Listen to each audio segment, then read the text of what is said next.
যুদ্ধবিরতিতে সম্মত হয়েছে ইসরায়েল এবং হামাস, আর এতেই আনন্দের জোয়ার বয়ে যাচ্ছে পুরো ফিলিস্তিন জুড়ে। গতরাতে এমন খবর পেয়ে আনন্দ মিছিলে নামে গাজার বাসিন্দারা।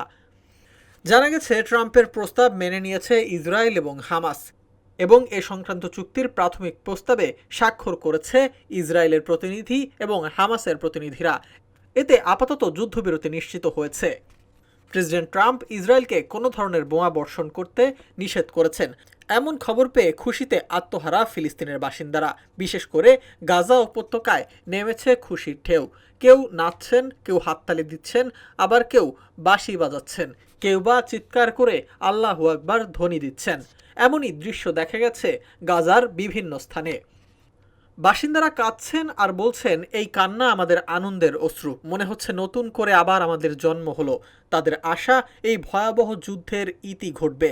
দীর্ঘ 2 বছর ধরে চলা এই সংঘাতে রীতিমতো বিধ্বস্ত হয়ে গেছে গোটা একটি জনপদ। তাই দীর্ঘদিন পর যুদ্ধবিরতির এমন খবর পেয়ে আত্মহারা হয়ে পড়েছেন বাসিন্দারা।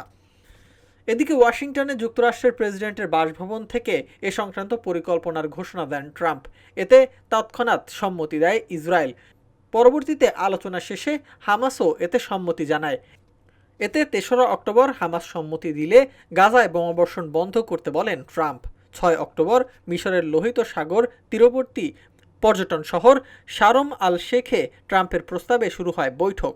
সেখানে 2 দিনেরও বেশি আলোচনা হয় এবং অবশেষে দুই পক্ষই চুক্তিতে সই করতে রাজি হয়।